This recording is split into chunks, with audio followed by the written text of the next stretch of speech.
138쪽 넘어갑니다. 아니요. 제가 잘못했어요. 선생님 제 잘못입니다. 맞아. 얘 138쪽이에요.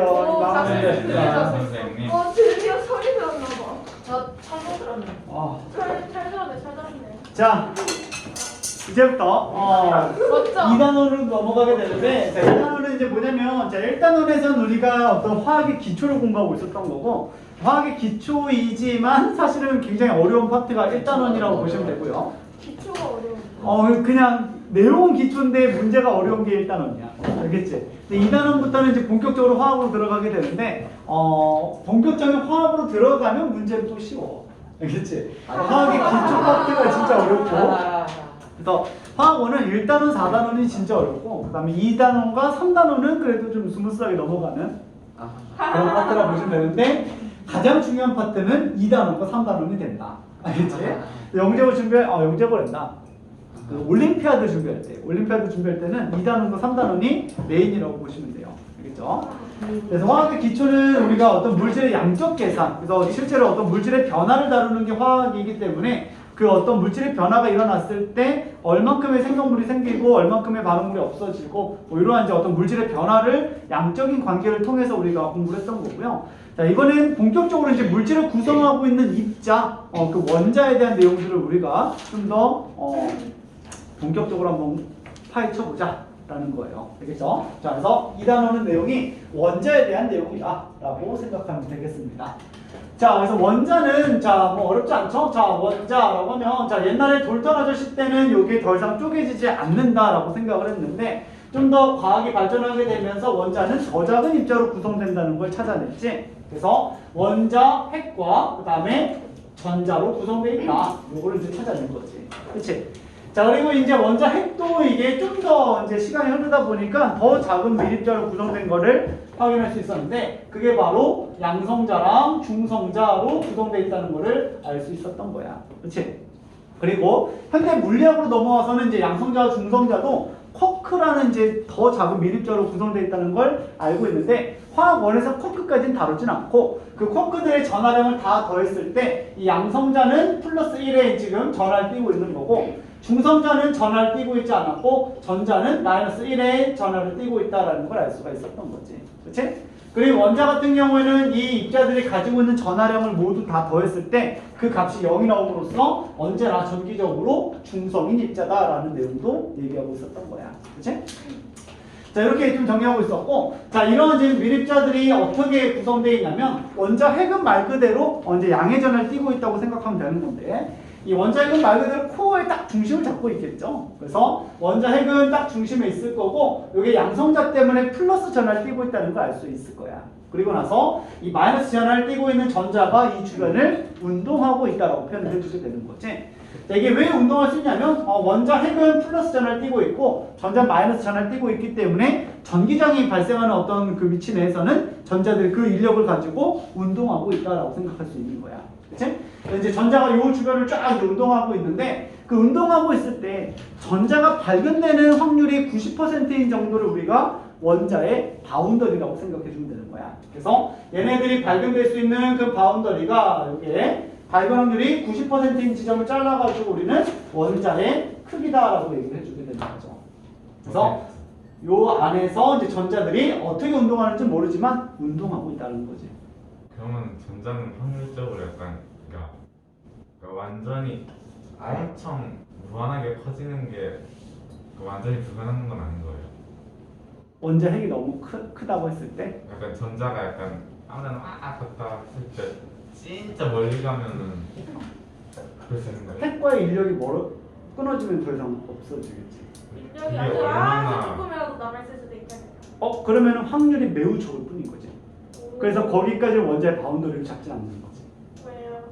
거기까지 그래서 기준을 잡을 때는 어쨌든 전자가 원자 핵 주변에서 운동하고 있는 그 범위가 좀 명확하게 한 90%인 지점만 바운더리를 잡는 거야. 여기를 넘어가도 전자는 있을 수 있는 거야. 어떻게 되는지 모르는 거지. 그치? 하지만 여기 있는 위치들은 전자가 거의 발견되지 않았기 때문에 우리가 원자의 바운더리라고 잡지 않는 것뿐이야. 그래서 실질적으로 진짜 원자 핵 주변에서 거의 자주 발견되고 있는 공간, 그 공간을 우리가 바운더리를 잡아가지고 원자의 크기라고 얘기를 해준다.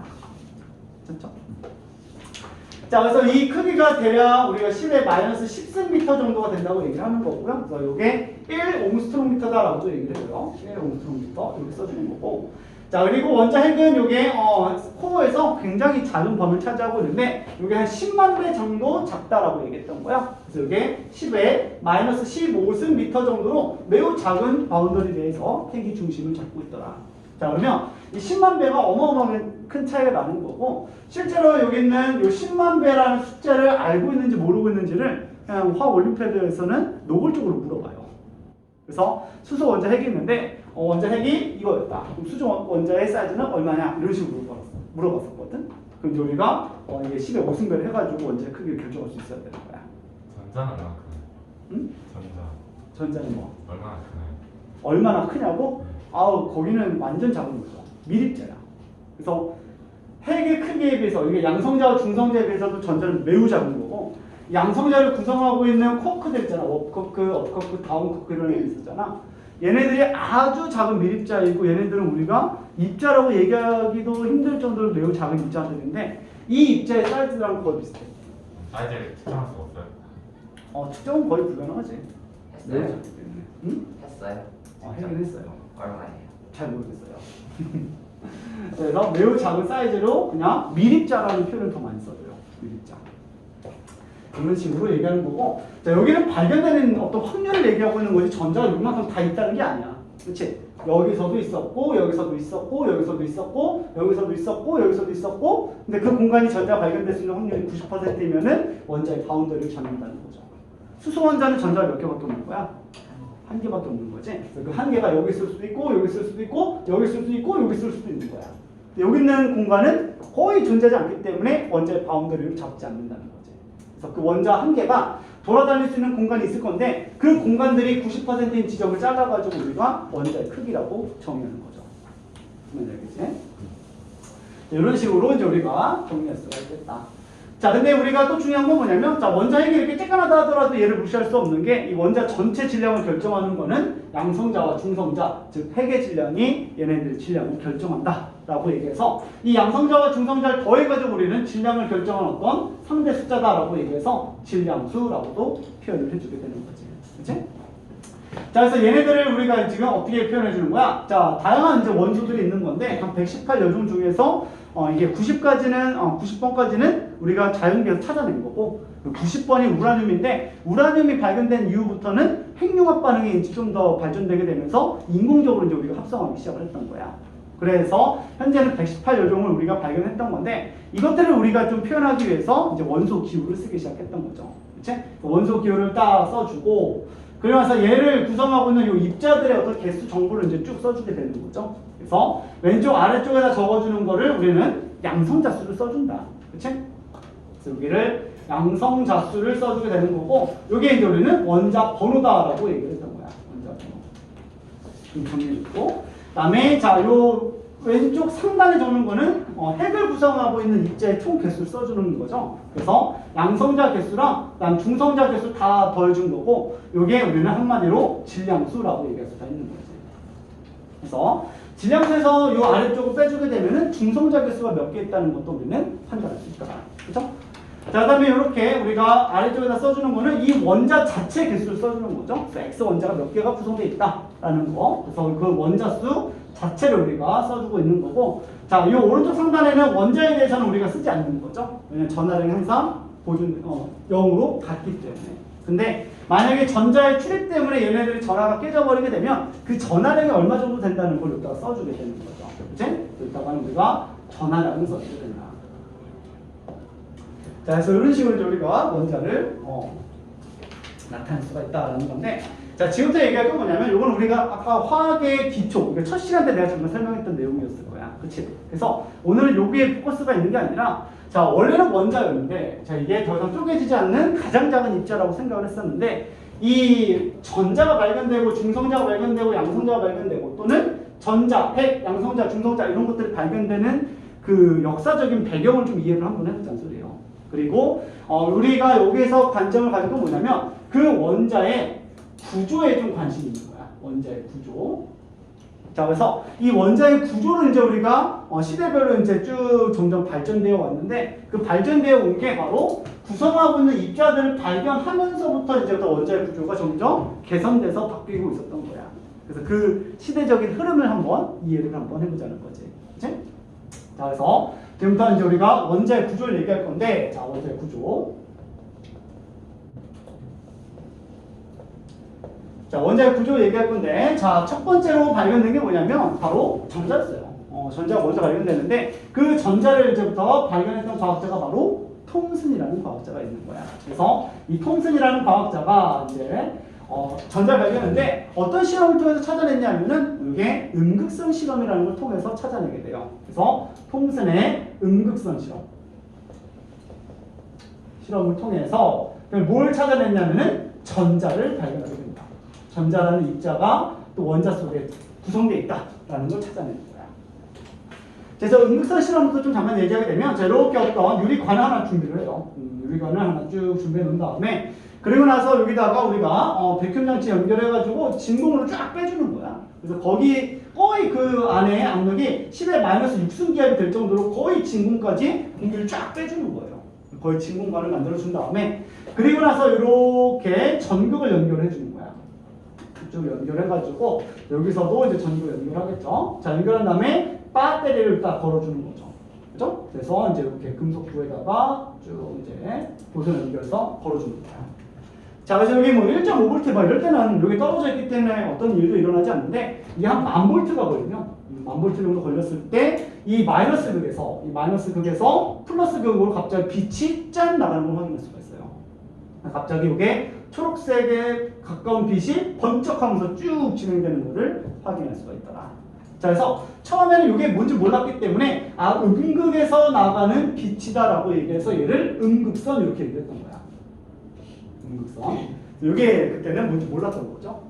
근데 요거를 좀 더 이제 지금 톰슨이 분석을 해보니까 어떤 특징들이 있었냐면 자, 첫 번째는 이런 특징이 있었던 거야. 자, 여기 지금 지나가고 있는 어떤 빛 속에다가 내가 물체를 하나 딱 갖다 놓으니까 여기 그림자가 생긴다라는 걸 찾아낸 거야. 그래서 어떤 물체를 딱 갖다 놨는데 이 물체가 갖다 놓으니까 그림자가 생기더라. 자, 그림자가 생긴다는 거는 이 빛은 지금 직진하는 성질이 있구나라는 걸 의미하고 있는 거야. 그렇지? 그래서 이 그림자가 만약에 직진하는 성질이 없으면은 빛이 여기를 직진하니까 통과하지 못하니까 이게 검게 그림자가 나오는 거잖아. 이 직진하지 않는다면 이걸 내가 타고 넘어가면은 전체가 밝아진다고 할 수가 있겠지. 그래서 그림자가 생겼다라는 걸 통해서 얘는 지금 직진성을 가지고 있다라는 걸 찾아내게 돼요. 어떤 직진하는 빛이다라는 걸 찾아냈는데 자, 두 번째는 뭐냐면 그 물체 중에서 바람개비를 하나 갖다 놓은 거야. 바람개비를 딱 갖다 놓으니까 이 바람개비가 갑자기 돌더라라는 거야. 그래서 이게 돈다. 자, 그래서 여기 바람개비가 돈다는 말은 얘네들이 지금 당연히 어떤 빛의 속도는 있었을 거고 이게 운동량을 가지고 있구나라는 걸 의미하고 있는 거야. 그래서 여기서 이게 운동량 mv를 가지고 있다라는 거지. 그치? 그러면 속도는 있는 건데 운동량을 갖고 있으려면은 이 빛은 지금 질량을 가지고 있네 라는 걸 의미하고 있는 거야. 그치? 그래서 이게 지금 질량을 가지는 이게 입자구나라는 걸 찾아낸 거예요. 그래서 이게 어떤 질량을 가진 입자가 직진하고 있었구나라는 걸 찾아낸 거고. 자, 그리고 이제 세 번째 어떤 실험을 해봤냐면, 자, 이제 우리가 여기다 자기장을 걸어주니까 이게 자기장에 이제 힘을 받고 갑자기 휘더라라는 거야. 그러면 자기장 때문에 얘네들 휜다는 거는 전자기력을 지금 받고 있다는 거잖아. 얘는 지금 전하를 띠고 있구나라는 것도 알 수가 있었던 거야. 그래서 그 전하가 어떻게 띠고 있는지 관심이 있었기 때문에 여기다가 플러스 극, 마이너스 극 외부 전하를 딱 걸어줬더니 여기 있는 빛이 갑자기 플러스 극 쪽으로 쫙 휘는 걸 확인할 수가 있었던 거야. 그래서 내가 외부에 어떤 플러스 극을 걸었더니 이 플러스 극 쪽으로 이제부터 휜다라는 거예요. 그러면 이 빛은 지금 무슨 전하를 띠고 있었던 거야? 마이너스 전하를 띠고 있었다는 거죠. 그치? 그래서 이게 마이너스 전하를 띠고 있다라는 거죠. 자, 그래서 이 음극선의 정체는 뭐냐면 질량을 가진 입자인데 여기 마이너스 전하를 띠고 있는 입자다라고 생각을 해준 거야. 그래서 이거를 일렉트론의 약자를 써줘가지고 얘를 전자다라고 이제부터 정의를 하게 되죠. 그래서 이 톰슨의 음극선 실험을 통해 가지고 최초로 그 원자 내에서 어떤 전자가 구성되어 있다는 걸 찾아낸 거고, 실제로 어떤 배터리를 딱 걸었을 때 요 어떤 금속도 하나의 지금 물질이기 때문에 얘를 구성하고 있는 어떤 원자가 있었을 거라는 거죠. 그렇죠? 근데 그 원자 속에서 어떤 빛이 딱 튀어나갔는데 그게 전하를 띠고 있는 입자였던 거야. 그러면 금속 원자 속에는 이 전자라는 입자가 구성되어 있겠지라는 걸 찾아냈다는 거죠. 그래서 얘가 이런 걸 가지고 실제로 이제 원자 모형을 돌턴 때는 그냥 딱딱한 구다라고 생각을 했는데, 이게 딱딱한 구라고 생각하면 이게 좀 설명이 안 된다는 거지. 그래서 얘가 어떻게 생각을 했냐면, 자, 이렇게 어떤 구 형태를 만드는데 이게 딱딱하면 안 되고 이게 좀 말캉말캉할 거다라고 생각을 해줘요. 말캉말캉 해주고, 얘가 있었던 요 전자가 여기에 지금 콕콕 박혀 있겠지라고 생각을 해준 거야.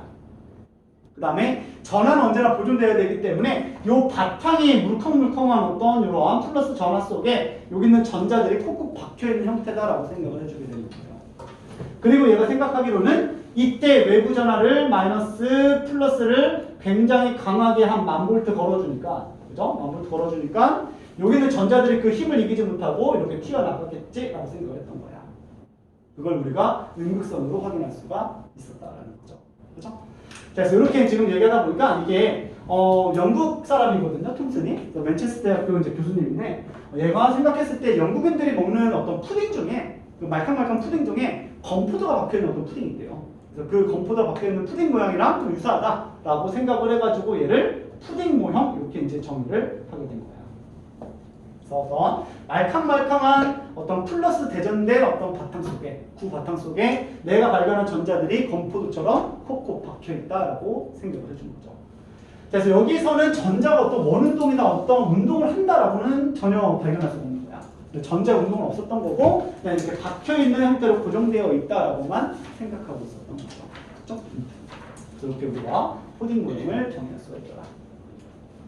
자, 그리고 이제 올림피아드 이제 나랑 계속 할 건데, 앞으로 할 건데, 올림피아드 때는 요걸 가지고 좀 추가적인 어떤 실험을 더 하게 됐거든. 그래서 얘가 어떤 실험까지 또 이어서 하게 되냐면 요 그냥 에피소드로 그냥 기억만 하고 이제 증명은 내가 올림피아드 때 할게요. 그래서 이게 마이너스 전하를 띄고 있다는 건데, 실제로 얘가 뭐로 궁금했냐면은 이게 얼만큼의 전하를 띄고 있는지도 궁금했던 거야. 전하량을 측정하고 싶었는데 톰슨은 전자 한 개의 전하량은 구할 수 없어. 걔는 1.6 곱하기 10의 마이너스 19는 쿨롱이라는 걸 몰랐는데 이게 질량당 전하량이 얼마다라는 건 찾아내요.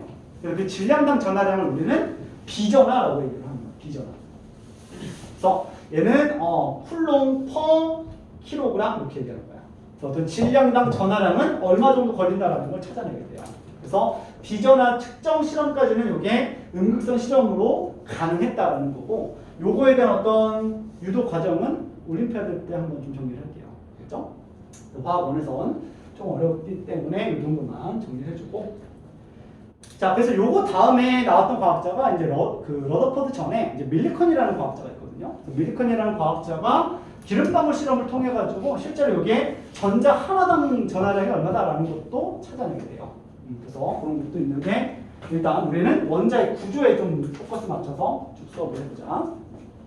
자, 이게 이제 톰슨의 음극선 실험입니다.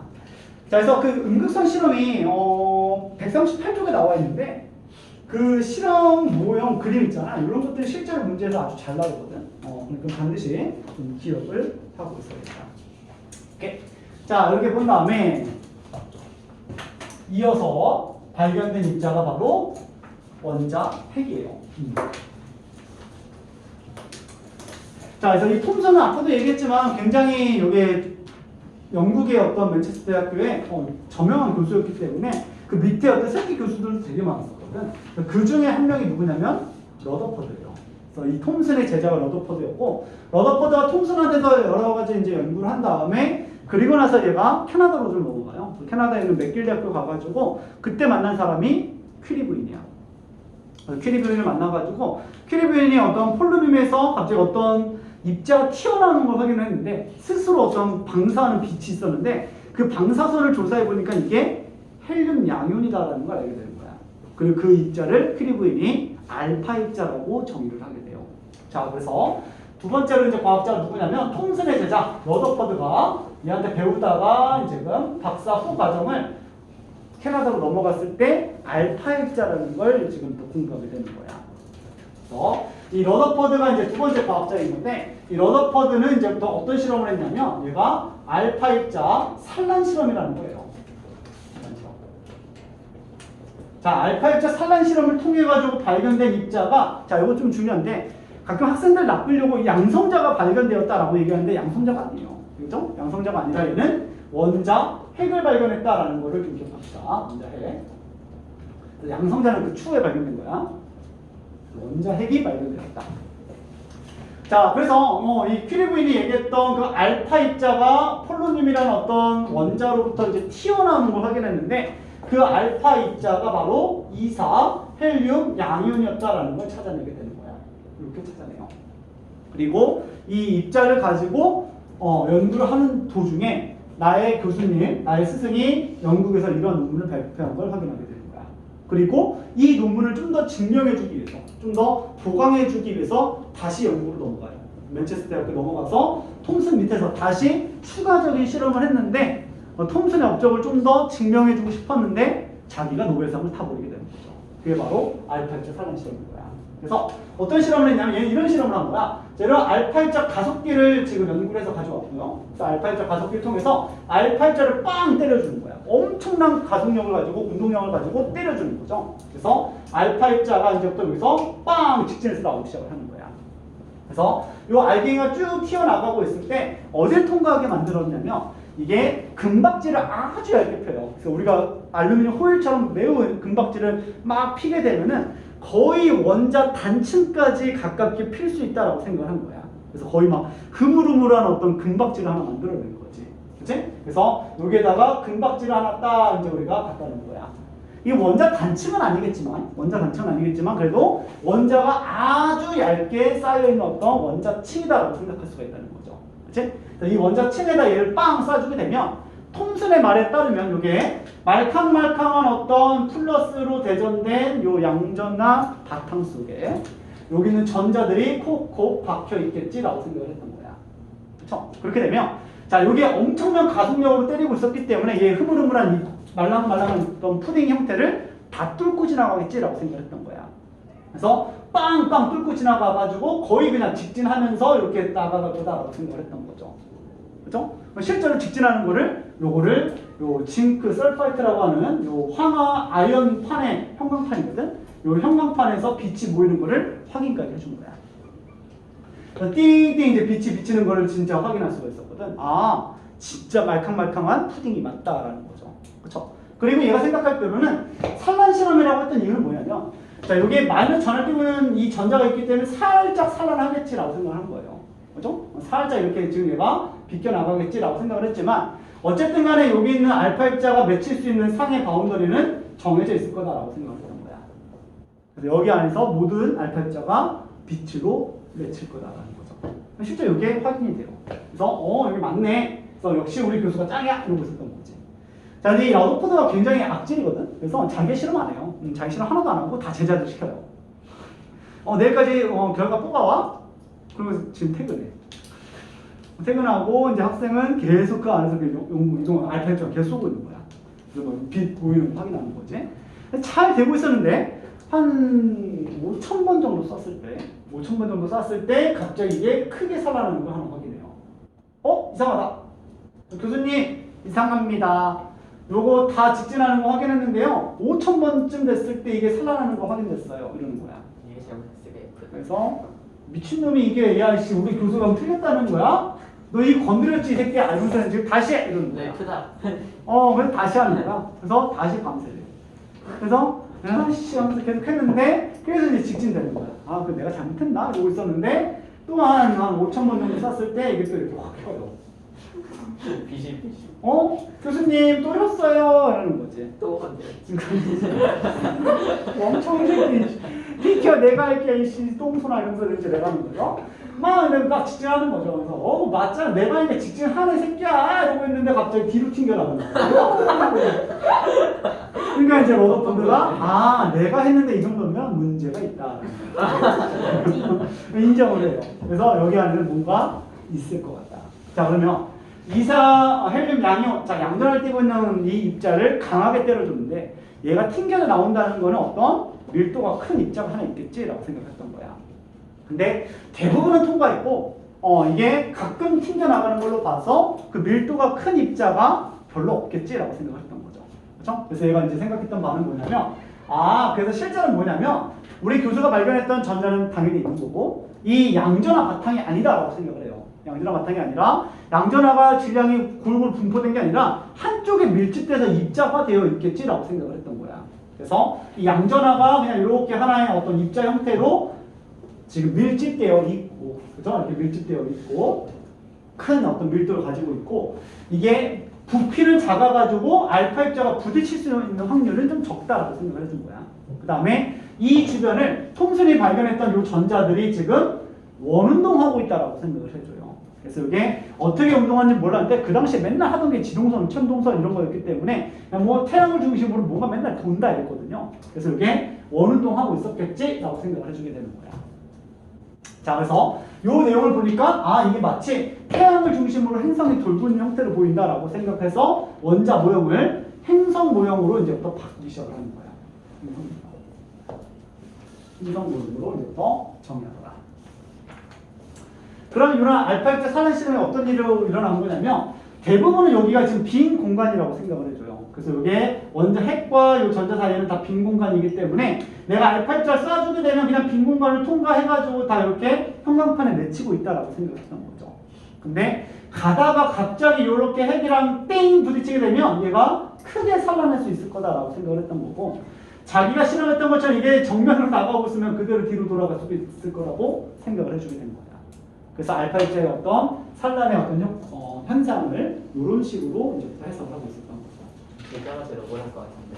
자, 그래서 본인의 어떤 논문을 쓰면서도 굉장히 충격적이었나 봐. 그래서 걔가 논문은 서론에 딱 써놓은 게 뭐였냐면은 나는 종이장에다 대포알을 썼는데 대포알이 튕겨져 나가는 현상을 보고야 말았다. 이렇게 시작을 해요. 논문의 첫 줄이. 러더포드의 어떤 첫 줄이 그거였던 거는 자신의 실험도 이건 전혀 예상하지 못했던 어떤 실험이었다는 거를 이제 보여주고 있는 거죠. 자, 이게 이제 우리가 러더포드의 알파 입자 산란 실험이 된다.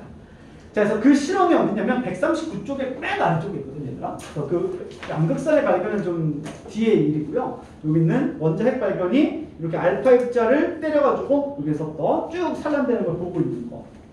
이런 것들이 이제부터 러더포드의 어떤 실험입니다. 자, 그리고 한 페이지 잠깐만 넘어갈게. 자, 한 페이지 잠깐 넘어가면 자, 시선 집중해서 봤을 때 이런 형태로 보시면 돼요. 금박지를 아주 얇게 폈다는 것은 원자 단층은 아니어도 아주 얇은 어떤 원자층이라고 생각을 했던 거지. 그 원자층에다가 우리가 알파 입자를 때렸을 때 대부분은 빈 공간이기 때문에 통과하겠지만 이게 원자 핵을 만났을 때는 튕겨져 나가는 현상을 가끔씩 확인할 수가 있을 거다라는 거죠. 그죠? 이런 식으로 내용을 해석하고 있다.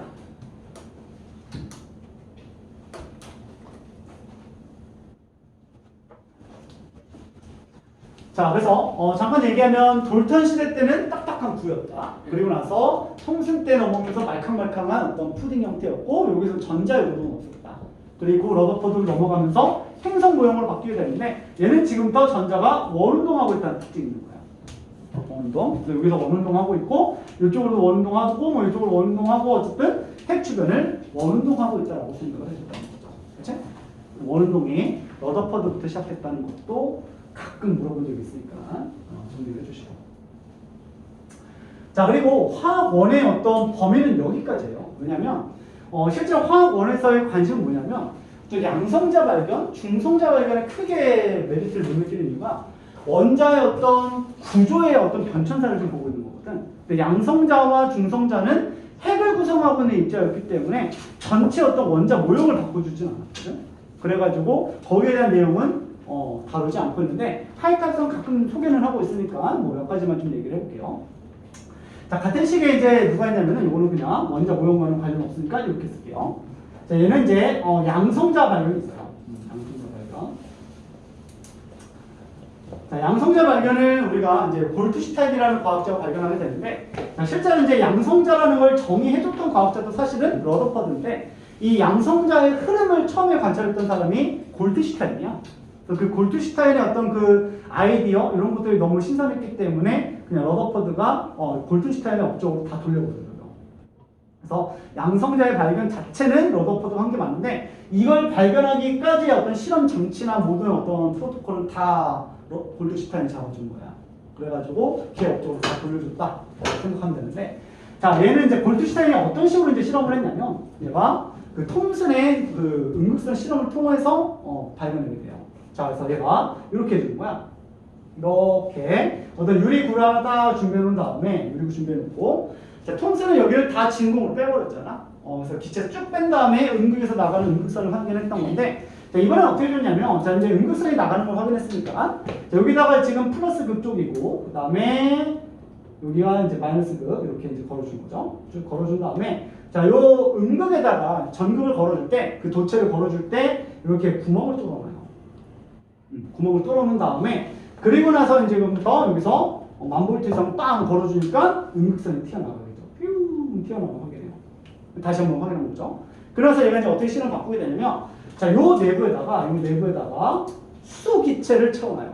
그래서 수소 기체를 빵 이제 채우는 거야. 이번에는 진공이 아니라 수소 기체를 갖다 놓은 거죠. 그래서 수소 기체를 채워놓은 다음에 딱 음극선 때려버리니까 갑자기 이 플러스 극에서 마이너스 극 쪽으로 갑자기 어떤 빛 하나가 뿅 튀어나가는 걸 확인하게 되는 거야. 그래서 요거를 이제부터 얘가 양극에서 나가는 빛이다라고 생각을 해가지고 양극선 이렇게 얘기를 해줘요. 양극선.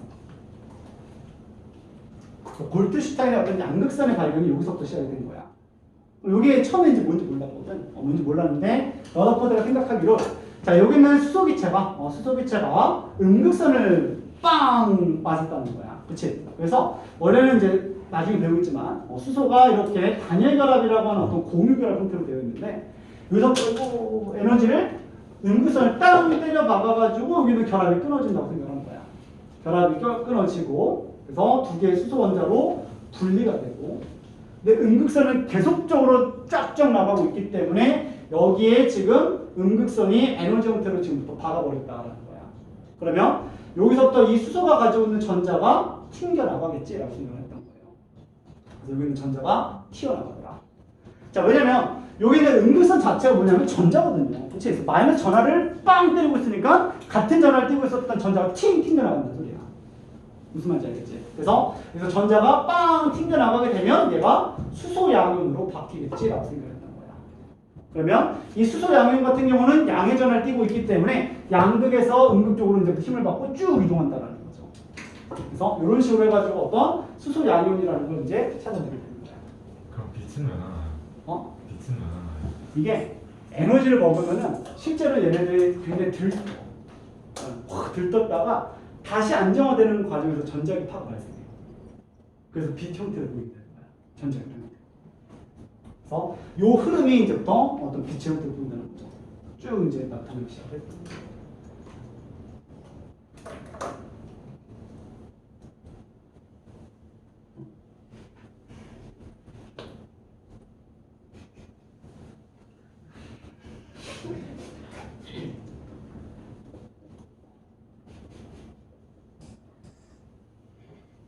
이거 친구 같은데 일부러 날 보지 않는 것 같은 느낌이 드는 건 뭐지? 감사하잖아요.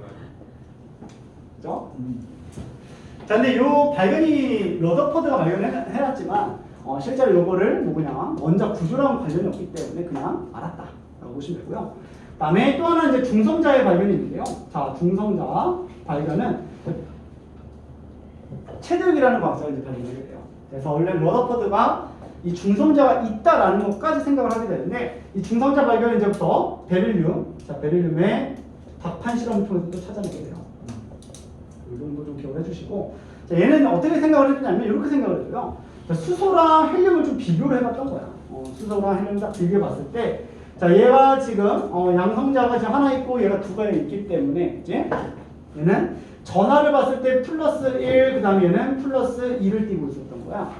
그러면 양성자가 1대2로 있다면 질량비도 좀 1대2로 있어야 될 것 같다는 거죠. 근데 여기서 얘네들이 어떤 질량 비를 비교해 보니까 1대4로 존재한다는 거야. 그러면 이상하다. 난 양성자까지만 발견했는데 그럼 1대2면은 질량비도 1대2 아닌가? 핵이 질량을 결정하니까 라고 생각했는데 4배 차이 난다는 거는 전하를 띄고 있지 않는 어떤 입자 하나가 더 있을 것 같다라고 생각을 해주는 거죠. 그게 이제 같은 요만큼은 또 있어야 되니까 여기서부터 뭔가 또 하나가 구성되어 있구나라는 걸 찾아내게 되는 거야. 자, 그래서 요거는 이제 우리가 베릴륨 박판에 이제부터 땅 이제 입자를 튕겨냈을 때 베릴륨 박판 속에서 전하가 띄지 않는 어떤 입자가 튀어나가는 것도 확인도 해요. 체력이라는 거가. 그래서 그 입자를 우리는 중성자라고 정의를 해가지고 현대 물리학으로 넘어오기 전까지 그래서 화학에서는 전자와 핵을 구성한 양성자와 중성자를 이렇게 발견하게 되는 거야. 이 양성자와 중성자 발견은 그냥 에피소드로 좀 기억해주면 되고요. 우리는 원자 핵이 발견되면서부터 계속 어떤 원자 모델이 어떻게 바뀌고 있는지 여기에 포커스를 맞춰서 문제를 풀어나가게 될 거야. 그치? 오케이. 자, 그래서 이렇게 이제 우리가 구성을 해봤는데, 자, 러더포드에 문제가 있어요. 자, 러더포드는 이렇게 좀 설명을 했지만, 이 원자 모델이 사실은 잘 맞지 않다라는 거야. 왜냐면, 자, 우리가 이렇게 생각을 하는 거죠. 어떤 원자 핵이 중심에 있고, 그 다음에 전자가 이제부터 이렇게 쭉 원동하고 있는 거야. 그치? 자, 그러면 얘는 지금 이 안쪽으로 어떤 인력, 그죠? 구심력 같은 어떤 인력이 있을 거고, 그 다음에 계속 이 인력을 지금 극복하면서 방향을 바꾼 어떤 지금 원운동을 하고 있는 거란 말이야. 그치? 얘는 지금 가속운동을 하고 있다는 거죠. 그치? 그래서 얘가 지금 뭐 속도는 일정할지언정 어쨌든 간에 방향이 계속 바뀌고 있기 때문에 얘네들은 가속운동을 하고 있는 거란 말이야. 그러면 이 구심력을 극복하고 계속 가속운동을 하고 있다는 거는 이 입자가 자꾸 내부 에너지는 감소할 거다라고 생각을 하는 거죠.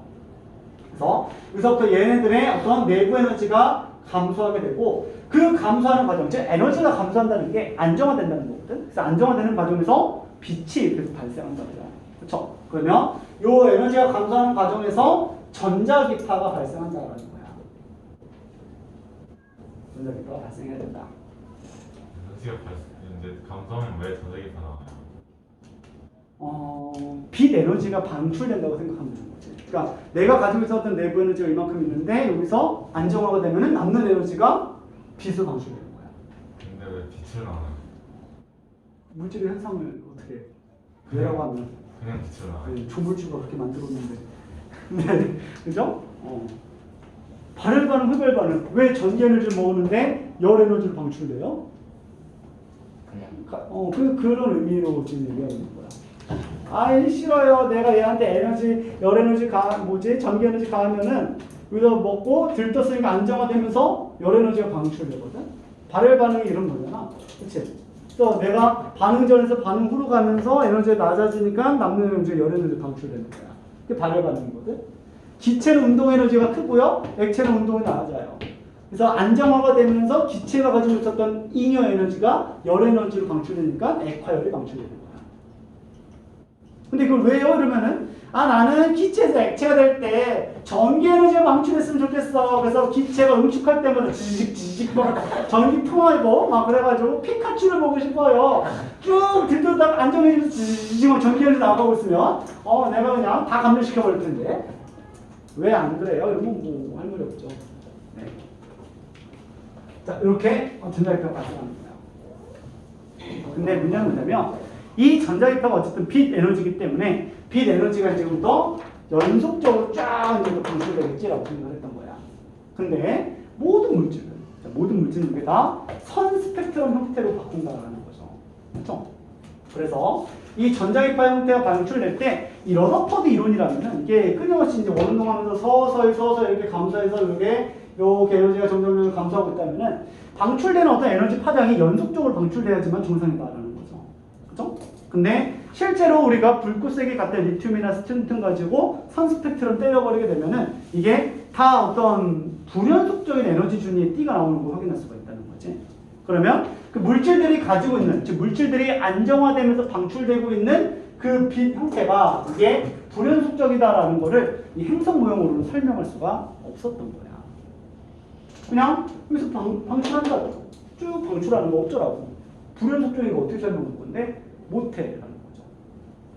뿐만 아니라 이게 전자기파 발생하는 것뿐만 아니라 그래서 수소의 어떤 선 스펙트럼을 설명할 수 없다라고 얘기해주고 또 하나는 이렇게 쭉 감소할 때 이 에너지가 줄어들면서 이 원자에게 점점 가까워지면서 결국 인력을 이기지 못하고 꽈당 부딪히게 될 건데 그 부딪히는 시간을 실제로 계산을 해보니까 10에 마이너스 10승초가 나온다는 걸 계산하게 돼요. 그러면 모든 물질은 원자로 구성되어 있는데 그 원자는 10에 마이너스 10승초마다 그 원자 모델이 무너지고 있는 거야. 어떤 원자 존재에 부정이 일어난다는 거죠. 그죠? 그래서 나는 원자로 되어 있는데 나는 10에 마이너스 10승초마다 없어지는 거야. 말이 안 된다는 거죠. 그치? 그래서 이 원자 모델은 좀 수정될 필요가 있다는 거죠. 그래서 나왔던 과학자가 보어예요. 보어. 자, 그래서 보어 이론으로 넘어가는데, 자, 보어 이론 넘어가기 전에 우리가 요 전자기파가 발생한다고 나와 있고, 그다음 스펙트럼에 대한 내용이 또 나오기 때문에 그 전자기파와 스펙트럼에 대한 내용을 잠깐만 좀 에피소드로 좀 설명하고, 그리고 보어 이론은 다음 주에 좀 더 본격적으로 합시다. 지금부터 좀 응? 지금부터 시험을 봐. 왜? 아니지. 아니 공부할 시간. 공부할 시간 오 혹시 그럼 아이고 공부는 너네들이 뭐 저번 주에 쉬었으니까 엄청 많이 했겠지. 아니 저 이제 할 문제 안 나와가지고 응? 많아. 아유 전대 스펙트럼 재밌는데? 아니 재미없어요. 아니, 재밌는 건 다음 주에. 재밌는 건 다음 주에 해야 되는데. 원래 재밌는 건 맛있는 원래 것도 하는 하는 거예요. 몇 먹어야 재밌는 뭘 거는 아껴 먹어. 스펙트럼만 하자. 맛있는 건 마지막에 먹어요. 맞아요. 맛있는 거 마지막에 먹고 맛없는 게 지금 공부랑 공부 이거니까 시험 공부랑 시험 치는 거니까 맛없는 게 그래요. 자 일단 여기까지 일단 정리할 건데 그러면 스펙트럼 말고 딴 걸 하면 되니까.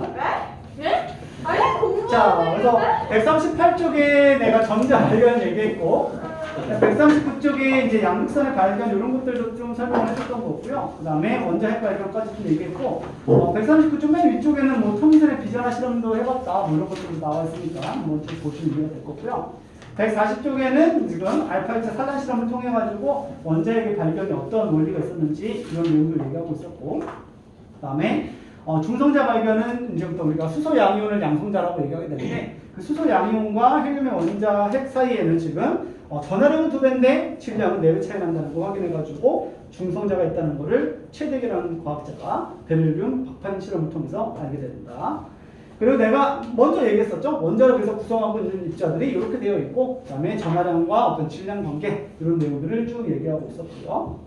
자, 넘어가면 우리가 142쪽에는 시험 확장은 이건 뭐 할 탈이 약간 오가 떨고 있는데 올림피아드에서는 이게 좀 나와요. 핵화가 나오게 되는데 이런 거 한번 생각해 본 적 없니? 없다고 할 것 같은데 이런 거 한번 생각해 보자 그러면 자, 우리가 양성자 개수를 가지고 원자 번호를 결정하잖아. 그치? 그러면 6번 탄소라고 얘기하면 얘는 핵 안에 양성자 몇 개 있는 거야? 6개가 있는 거야. 그치? 그러면 원자 핵은 매우 작은 어떤 입자라고 얘기를 했었고 여기 안에 지금 플러스 전을 띄고 있는 입자가 6개가 밀집되어 있는 거란 말이야. 그치? 그러면 이 플러스들 간에 어떤 반발은 어쩔 거냐라는 거죠.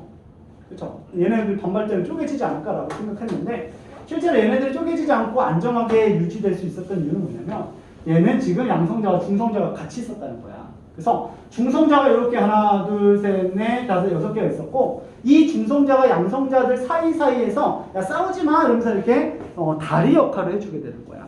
그래서 이게 어떤 양성자와 중성자 사이의 어떤 강한 핵력이라는 게 작용하게 돼요. 그래서 양성자와 중성자 사이에 강한 핵력 이렇게 써주는데 이게 뭐 얼마나 강하길래 이게 강하게 핵력이라고 쓰냐? 그래서 양성자들 간의 어떤 전자기력보다는 한 6배 정도가 좀 커요. 매우 강한 인력을 가지고 가까운 거리에서 핵력이 작용하고 있기 때문에 얘네들이 붕괴되지 않았던 거야. 근데 이게 붕괴가 안 된다 하더라도 이게 좀 더 무거운 원자 핵으로 넘어가면 그렇죠? 그래서 뭐 90번, 92번, 뭐 우라늄 뭐 이런 것들 얘기하게 되면 자, 얘네들 같은 경우에는 양성자가 92개가 있는 거란 말이야. 그치? 그러면 이 중성자가 아무리 좀 있다 하더라도 불안정한 거죠. 그치? 그렇지 않겠니? 그래서 여기서는 중성자가 있다 하더라도 불안정하기 때문에 양성자 수를 줄이기 위해서 스스로 핵 분열이 일어나기 시작해요. 그래서 그걸 우리는 방사붕괴다라고 얘기해줍니다. 방사붕괴. 스스로 이제부터 뭐 붕괴가 일어난다는 거예요. 근데 그 붕괴 일어나는 과정에서 어떤 입자가 튀어나가게 되는데 그 입자들이 아까 폴로늄 같은 경우는 알파 입자가 튀어나가고 있었던 거고 그 다음에 전자가 튀어나가기도 하고요. 양전자라고 하는 어떤 양전자라는 입자들이 튀어나가기도 하고 어떤 핵화학으로 이제 또 빠져나가기 시작하는 거야. 요것도 올림픽 내가 설명할게요. 화학원에서는 강한 핵력에 대한 내용을 좀 소개하기 위해서 여기다 써놓은 건데 뭐 나오진 않고요. 그냥 이런 에피소드가 있다. 이거 정도 기억하면 되겠습니다. 자, 그 다음에 원자 표시하는 것도 142쪽 나와 있으니까 쭉 봐주시면 되겠고, 그 다음에 넘어가서, 자, 동위원수 기억나니, 얘들아? 네. 네. 너무 잘 기억해요. 평균 원자량 계산했던 거 기억나니? 네. 그래. 네. 그래서 넘어가면요, 네? 148쪽에 네? 개념 확인 문제가 있잖아요. 이게 뭐예요? 숙제예요. 아. 우리 1번과 3번만 풀자. 네? 1번, 3번, 4번. 1, 3, 4만 풀고 공부할 시간 주고, 일선사를 푸는 게 숙제죠. 아니, 1, 3, 4가 지금 푸는 거고 나머지가 이제 그 숙제지. 네? 나머지가 뭔가요? 나머지? 나머지의 정의가 뭘까요? 나머지는 149쪽까지 숙제. 오케이! 오케이. 그리고 끝. 그렇게 얘기하니까 갑자기 아니 끝이야 얘기 하지 마. 150쪽까지. 어쩌라고! 그건 어떻게 들었어요? 아니. 자, 1, 3, 4만 풀게 지금.